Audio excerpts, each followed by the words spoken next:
What is a HMO? How do they work? Are they really worth doing even? This is a question that still keeps coming in through our question box, and I guess I forget sometimes as a property investor that there's so many people out there that are first time into property or have heard rumours and heard things about property, seen stuff on TV and really don't know the answer to these questions. It's Dr. Rowe here. Those of you that don't know me, I've been investing in property for now 20 years, been all over the world teaching it. So I thought I'd tackle this particular question whilst I'm here at the offices, taking a quick walk on what is a rather grey day. So if you're watching this and you're absolutely brand new to property, or maybe you've got a property already, a buy-to-let property, and you've been thinking and you heard rumours about HMOs, what are they? Are they worth doing? Let me just explain really briefly how it works.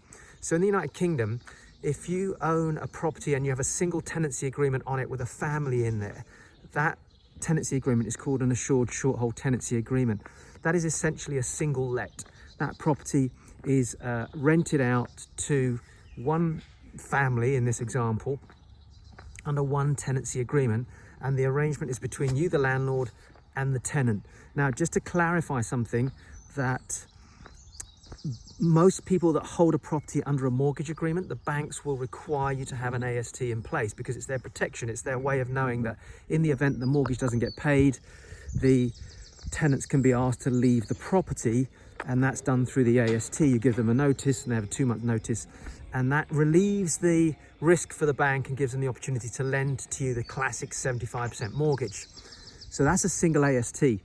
Now, under the rules from the government, if you go and have a look, you'll see that a HMO is where you have 2 or more unrelated people in the property with a separate tenancy agreement.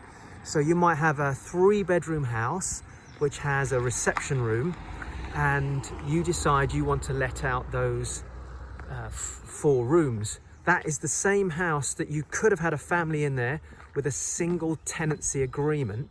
However, now what you're doing is you're saying, okay, well, it's the same house, but I want to put 4 unrelated people into this property. You've got Mary in one room, Simon in another, Giles in another one, and Jonathan in another room there.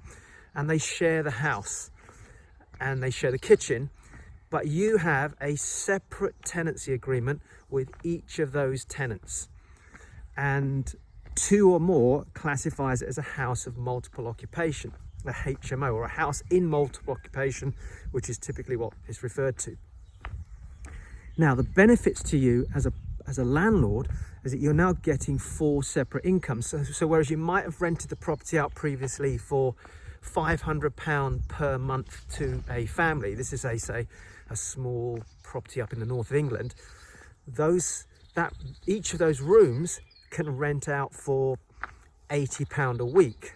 So that's £320 a room times 4 rooms. So you're looking at, £1,200, £1,300, £1,400 a month rent coming in, as opposed to the £500 with the family. Now, from the outset, you go, that's fantastic, I've got a lot more income, and that's correct. The benefit to a house of multiple occupation, or a house in multiple occupation, is that you are generating more income. But with that income comes more expenses. So from a landlord's perspective, I better turn around and head back to the offices here. For the landlord's perspective, the benefit is a greater income, but you're now covering the costs of gas, electric, council tax, water bills, generally higher maintenance bills. So you have to allow for that in your calculations, and one of the things that I teach on the property course is just making sure that you break those calculations down when I'm teaching this to people, because a lot of people go, oh, rent in minus mortgage, and they don't allow for these other costs. And with a buy-to-let property, the tenants pay the gas, they pay the electric, they pay the water, they pay the council tax. And actually, if you've got students in a house of multiple occupation, there isn't necessarily council tax, but that's a more detailed conversation to have. Point being here, to answer the question, first of all, house in multiple occupation is separate tenancy agreements. The benefits are a greater income, and overall it still nets down to a greater income. You will have more transition of tenants going in and out. Generally speaking, single people going in, you're going to furnish the rooms. So there's also the insurance is different. But overall, the benefits are higher income, but you will have more wear and tear. You've got to allow for that. And some people don't like that. Some people actually would rather just have a simple buy-to-let, slightly lower income or significantly lower depending on the potential setup for the property, and just plug away with buy-to-lets and put more of them in place to get to their financial targets, whilst somebody else might say, well, I can put less properties in place, get more income and get to my targets quicker. My portfolio has a mix, so I'm a big believer in a diversified strategy. Hopefully that answers your question. I'm going to get back into my meeting.